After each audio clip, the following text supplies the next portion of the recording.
It's certainly no secret that COVID-19 has affected black communities more deeply and more painfully than other communities, health-wise, financially, and socially. But then that's no surprise to people of color who live with disproportionately adverse treatment on a daily basis. The question is, what can we do to help ourselves? And here to help us, we hope, with an answer or two, is Dr. Andre Perry. He's a fellow with the Metropolitan Policy Program at the Brookings Institution. Doctor, welcome. Thank you for joining me. Hey, thanks for having me. Well, let's begin with the medical care piece. Why are people of color not being treated the same during COVID-19, and why does that happen? Well, in terms of medical treatment, the same. All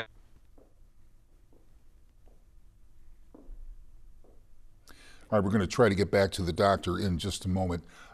Obviously, the technology not working out very well for us, but I believe he's back right now. Please go ahead and continue with your answer. Attitudes that are dragging in policing and in education are it's the same problems we see in the healthcare industry.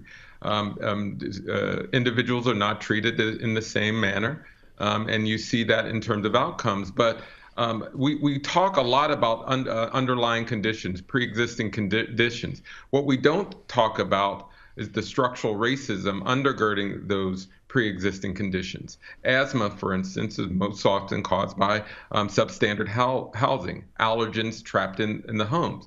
Substandard housing was caused by terrible housing policy. And so when we think about why are black communities suffering more, we really have to look at the structural inequalities, excuse me, that are that undergird this epidemic. Now let's talk about social distancing, and I was very interested to see what you wrote about it. It helps protect us all these days, everybody knows, but you've written the practice has historically increased racial disparity. Can you tell us what you mean by that? Yeah, remember social distancing, the term really came about because of segregation, that many people believed during an era of segregation that you had to social distance yourself from Black Americans, that you quarantined Black people to prevent the spread of disease going to white communities. And it was also a way to start off with an era of redlining and other racial housing covenants and other segregatory practices. So social distancing has an ugly history in the U.S. But in today's terms, it's interesting because Blacks and brown folks are on the front lines of the disease. We are disproportionately represented in what we call essential workers now.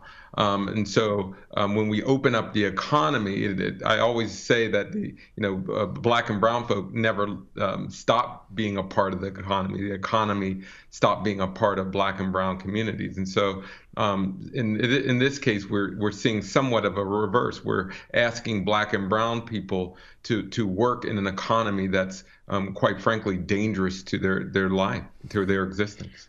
And doctor, in general, it seems, or why does it seem, I guess I should say, that systemic, that many Black communities don't even have access to hospital or medical facilities. I lived in Baton Rouge for some time, and in North Baton Rouge, which is mostly Black, you couldn't find an emergency room, even in the best of times.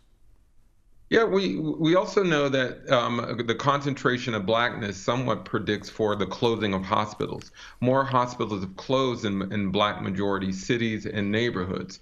And so segregation, again, it reflects a devaluation of Black life, and that leads to a devaluation of assets. You start to see homes, hospitals, schools shut down. And so the systemic racism should be considered a pre-existing condition. All of these things accelerate bad health and predict for lower health outcomes. And now I'm fascinated by your writings, by the way, and here's something else you wrote that I found very simple but very enlightening. You said that there is nothing wrong with Black people that ending racism can't solve. Easier said than done, but done it must be. So how do Black people fix something that we didn't break in the first place? Yeah, I mean, when I say there's nothing wrong with Black people that ending racism can solve, I'm really pointing to the policies that have thwarted economic, social mobility for Blacks and other ethnic groups. If we really want to protect Black people, even in terms of a tragedy like this, you have to look at removing the policies that throttle Black growth. So we have to repair housing policy. We have to prevent economic discrimination. One of the studies that I'm most noted for, I looked at housing prices in Black majority cities, compared them to housing prices in white cities. And I controlled for all of those reasons why we say housing prices are lower in Black communities. I controlled for education, crime, walkability, all those fancy Zillow metrics. And what we found astounds. Home prices in Black majority neighborhoods are priced 23% less, about $48,000 per home, and cumulatively that's 156 billion in lost equity. That 156 billion should go to folks sending their kids to college, for people starting businesses.